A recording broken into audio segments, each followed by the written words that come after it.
জানো নারকেল বেগম, আজ 8 বছর আগে আমার স্ত্রী মারা গিয়েছিল। আমার এই থার্মিটারটা কতদিন যে ইঞ্জিনের মুখ দেখেনি তা তোমাকে বলে বুঝাতে পারবো না গো, আমি বলে বুঝাতে পারবো না নারকেল বেগম। মন খারাপ করিও না, তোমার থার্মোমিটারটা আমার ওই ইঞ্জিনের মধ্যে প্রবেশ করিয়ে পুরো মোবিল বাই করে দিবে, তাহলে তো তোমার সব দুঃখ কষ্ট ঘুচে যাবে গো। বলেন একটু আমার কাছে এসো।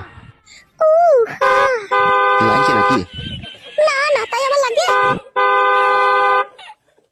জানো নারকেল বেগম, তোমাকে কাছে পেয়ে আর আমি আর ধরে রাখতে পারছি না গো। শহুরে মিয়া বলে শুধু রাত হইতে দাও। সে তো আমি জানি নারকেল বেগম, রাত হইলেই আমার থার্মোমিটারের জং ছেড়ে যাবে। শুধু কি তোমার জং ছাড়িয়ে নিবে তুমি, আমারও পুরো মোবিল বাই করে দিবে। হ্যাঁ হ্যাঁ সে তো বটেই জান। বাবা, বউরে বউ তাড়াতাড়ি আয়, কি কাজ হয়ে গেছে বউ? কি হলো, এত চেঁচিয়ে উঠলে কেন? দেখ দেখ দেখ, তোর মায়ের আর আমার বাবার বুড়ো বয়সে রস উতলি হচ্ছে, দেখ। মা, এ কি কাজ করেছো তুমি? আমার শ্বশুরকে বিয়ে করে নিলে মা।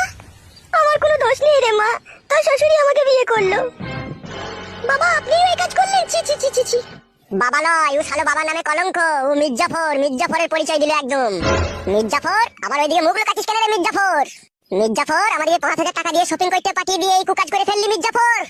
ছি ছি ছি, ভাবতেও ঘৃণা লাগছে আমার। শালা মির্জাফর, শালা মানুষের টাকা পয়সা হয়ে গেলে মানুষের চরিত্র বদলে যায়, তার প্রমাণ হাতে নাতে পেয়ে গেলাম রে।